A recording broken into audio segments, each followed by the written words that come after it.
Hello friends. So today we are going to discuss about paper 2 unit 3 drugs acting on receptors and immune system. So this is Rambabu, your organic chemistry lecturer. Right friends, here let's start. Introduction to nervous system. Human body comprises various systems. That human body has various systems.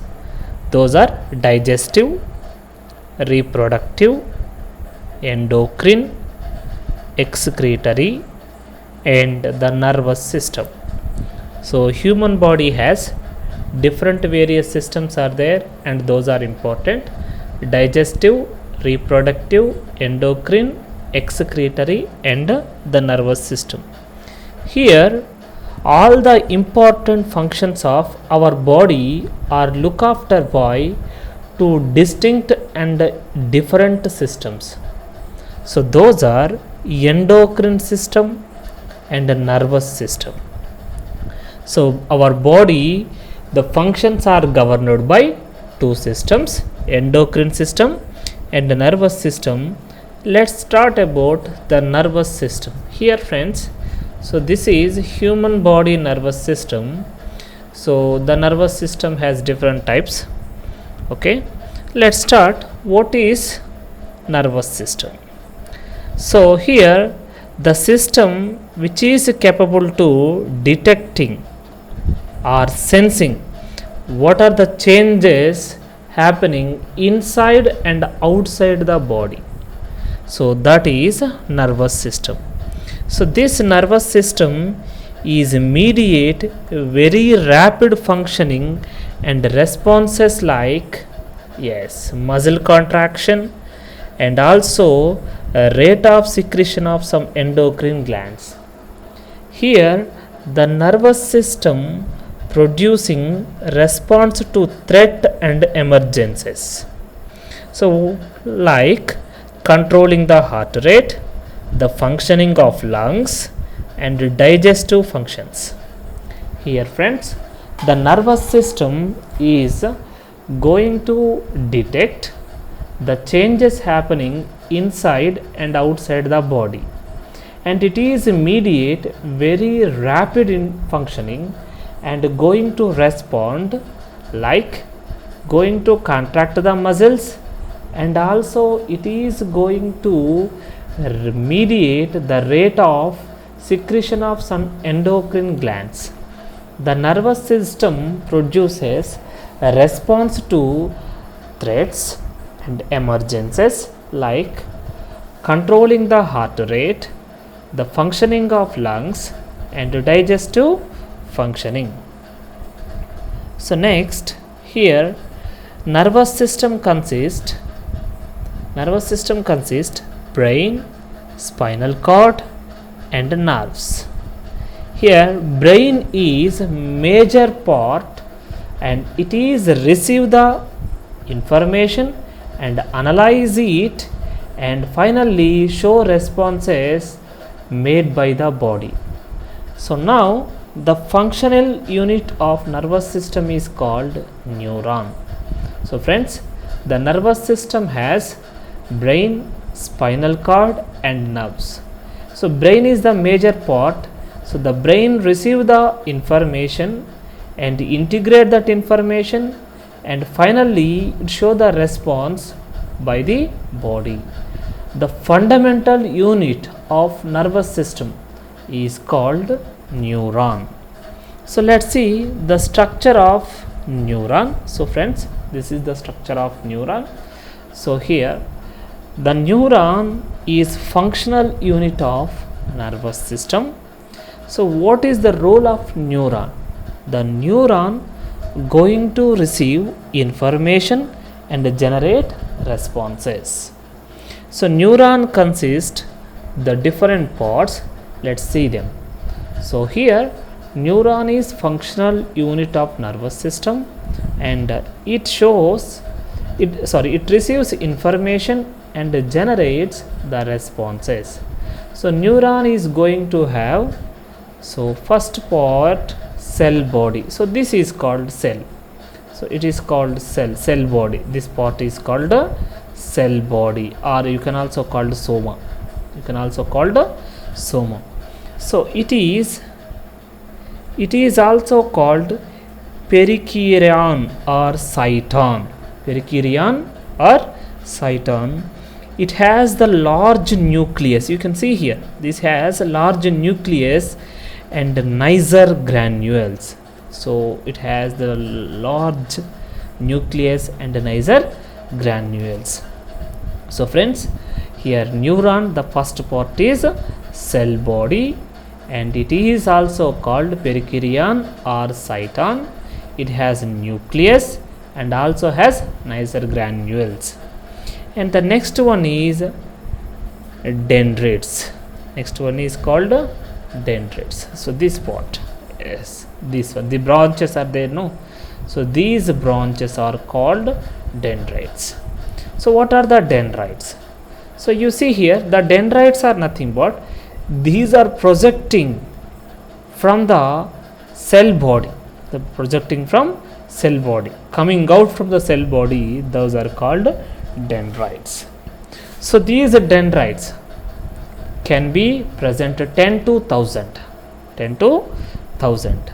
Here these are short, you can see these are short branched structures, and these receives information, and then it will pass to the cell body. So these are going to receive the information and pass to the cell body. So these are about dendrites. The next part is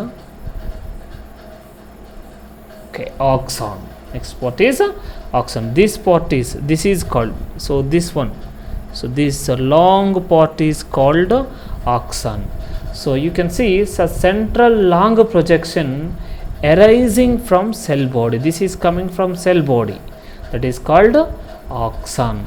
So you see every neuron has only one axon, and here at the end it is going to have nerve terminals, the end part of nerve terminals, and here these are going to connect with dendrites of another neuron. These nerve terminals are going to touch with this type of dendrites of another neuron, and the site, so this position, the site where the two neurons are joined, that is called synapse. That's called synapse. So friends, that is okay, but now my question is how the information is passing from the particular organ to brain. So friends, what is happen when stimulus are applied, the neuron is going to produce some current. The potential energy approximately 0.05 volt. So then this is called action potential or nerve potential. This is called action potential or nerve impulse. So it travels all around the length of axon and reaches nerve terminal, then impulse is transferred to another neuron. So here this, whatever the impulse is created, this impulse is traveled all through this axon and reaches to the cell body, and then it will transfer to another neuron. So until it will transfer to reach the brain. So like that the information is passes from organ to brain. So okay, here we have to discuss, once again, here we have to discuss about neurotransmitters. What are the neurotransmitters? So neurotransmitters are nothing but chemicals. So these chemicals transfer the messages from one to another part. So therefore, what are the neurotransmitters? Neurotransmitters are chemicals which are carrying the message from one to another, are called neurotransmitter. Here these have different structure and complexity. and here they interact, the neurotransmitter going to interact with the receptor produces the biological response. Here friends, what are the neurotransmitter? Neurotransmitter is nothing but one type of chemical. So these are carrying messages from one part to another, and here different types of neurotransmitters are there. They have different structures and different complexity. Here particular neurotransmitter interact with the particular receptor and they produce biological response. For example, so acetylcholine and dopamine, and here serotonin and gamma aminobutyric acid, and here, so you see this is the structure. If R is equal to H, that is called noradrenaline, or you can also say norepinephrine. If R is equal to CH3, that is called adrenaline or epinephrine.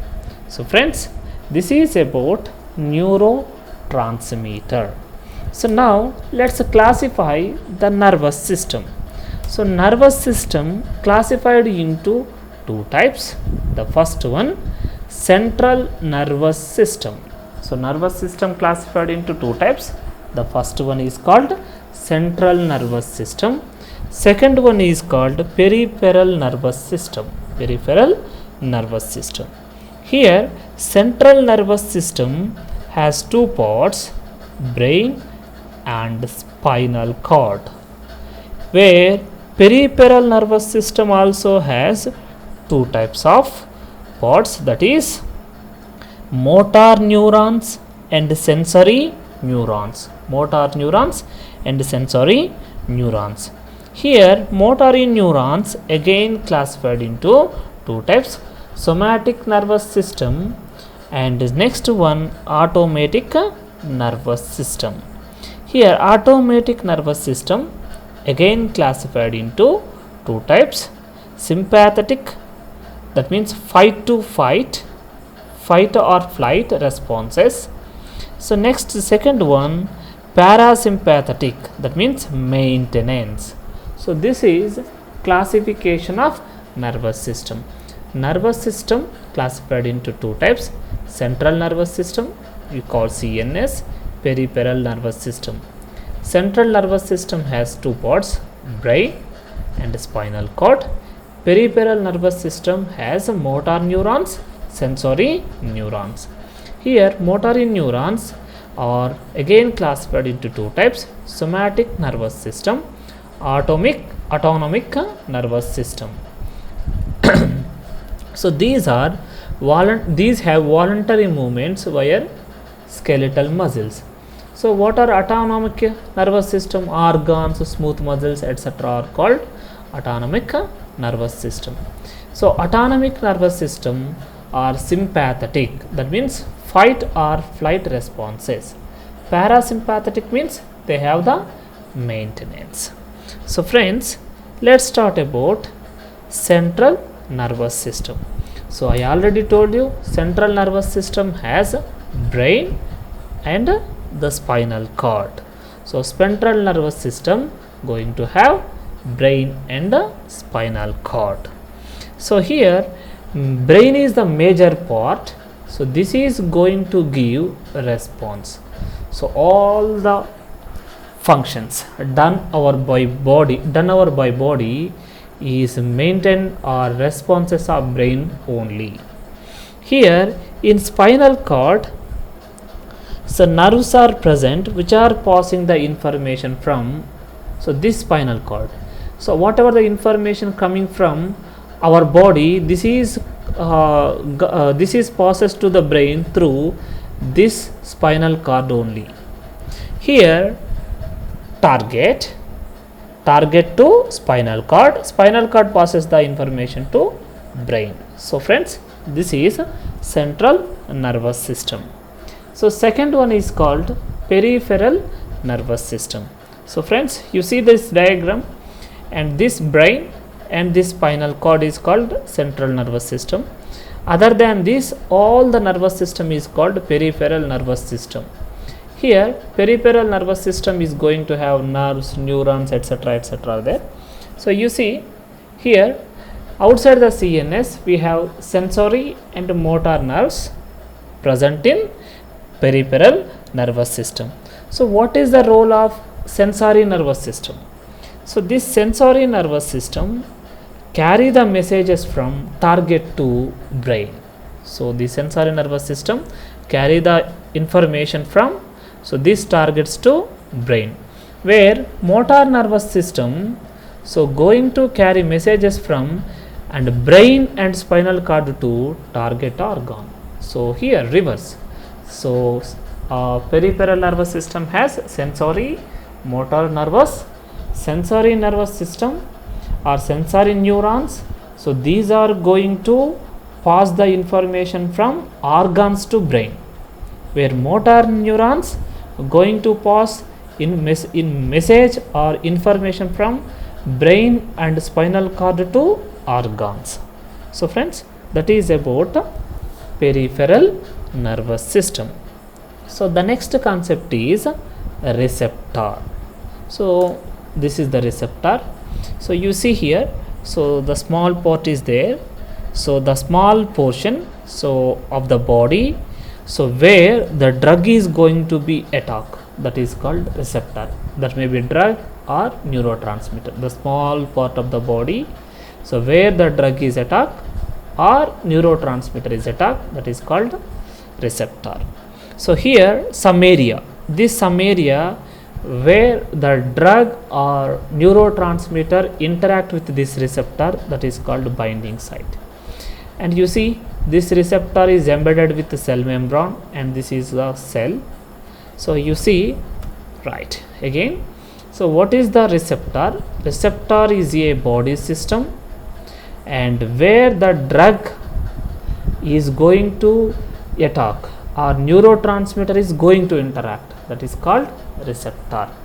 So receptor is embedded with cell membrane and some area, some part, which is sufficient to attachment of drug molecule or neurotransmitter, that is called binding site. So here the binding site is going to show some important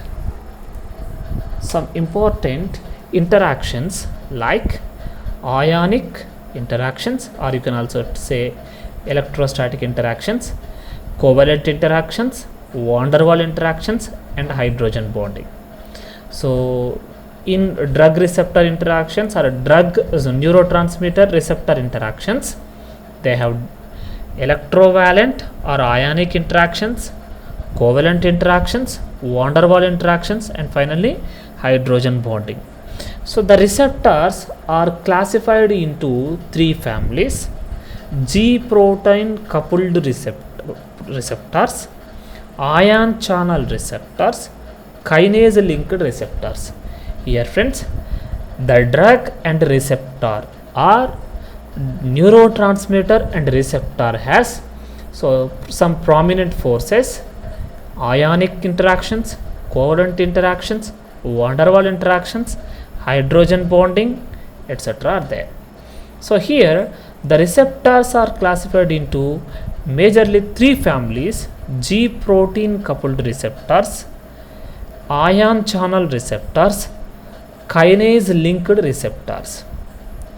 So now let's discuss about agonist and antagonist drugs. So here, based on the drug affinity and also showing intrinsic activity, so that means how the drug is interacting with the receptor and what is the responses it is showing, this is called agonist or antagonist. That means if the drug is going to interact with the receptor, show some activity, that is called agonist. Drug is interact with the receptor, does not show any activity, that's called antagonist. So based on this concept, the drugs are classified into two types: agonist drug and antagonist drugs. So let's see agonist drug. So agonist drug means, so these compounds so have affinity for the receptor, and these are capable to show some biological response. So by the interaction of receptor, that is called agonist drug. What is the agonist drug? The compound which has the affinity for the receptor try to interact with the receptor and show some biological response by the interaction of drug and receptor. So that is called agonist drug. So here these drugs are used when the deficiency of neurotransmitters like endogenous chemicals are occurs. So inside the body we have a chemicals, those chemicals are called endogenous chemicals. So inside the body whatever the chemicals present, those are called endogenous chemicals. If these endogenous chemicals are not released in sufficient amount, then we use agonist drugs. So endogenous chemical examples are adrenaline and histamine. So friends, this is about introduction of agonist drug. Now designing of agonist drug. So it has to show some requirements. The first one, so the drug must have correct binding support with the receptor. Next, so and the binding support correctly positioned into the receptor, correctly positioned into the receptor. Okay, the first one is, so here the drug must have correct binding support, and the binding support correctly positioned, exactly positioned inside the binding site. And the last one, drug must have correct size and shape, right size and shape for binding with the receptor. So when the drug fulfill these concept, so that is going to be agonist drug. So now let's discuss about antagonist drug. So antagonist drug means it has only affinity with the receptor. So that means it can interact with the receptor but does not show any activity because it cannot activate the receptor. It is cannot activate the receptor, therefore it cannot show any biological response. That is called antagonist drug. That means compounds only have affinity with receptor but not the activating capacity to produce response, are called antagonist drug. Here this means they do not activate the receptor, they cannot activate receptor. So that means, so this is the receptor, without activating this drug is going to sit on the active site of receptor. That means endogenous chemical now cannot come and sit in this place. So that's why it is going to block so the elicited by natural chemical. So going to block active site, going to block active site. So thereby, so natural product cannot be interact with the active site of receptor. So here these are used when the neurotransmitter or endogenous chemicals produced in excess amount, high quantity inside the body, then we use these antagonist drugs. When we use antagonist drugs, when endogenous chemicals are produced in excess amount, then we use antagonist drug. For example, cimetidine. When histamine produced in high quantity, we suffers with peptic ulcers. So to cure peptic ulcer, we use the drug cimetidine, so ranitidine, etc. Okay, so friends, this is about antagonist drug. So here, how to design antagonist drug, designing of antagonist drug. So here these antagonist drugs, so how we are designing, so that should minimize the natural neurotransmitter, that should minimize, that means that should decrease the numbering of natural neurotransmitter. For example, so when 10 numbers are sufficient to produce some metabolism, so that is fine to the body. When excess of endogenous chemical is produced, then we suffers with some disease. So now this chemical, the antagonist drug, going to minimize the number of neurotransmitter which are sufficient for the biological activity, and here this is going to bind with receptor and blocks the activity. So friends, so that is about antagonist drug. So friends, this is the introduction of our chapter, the drugs acting on receptors and ion channels. We will meet in the next class.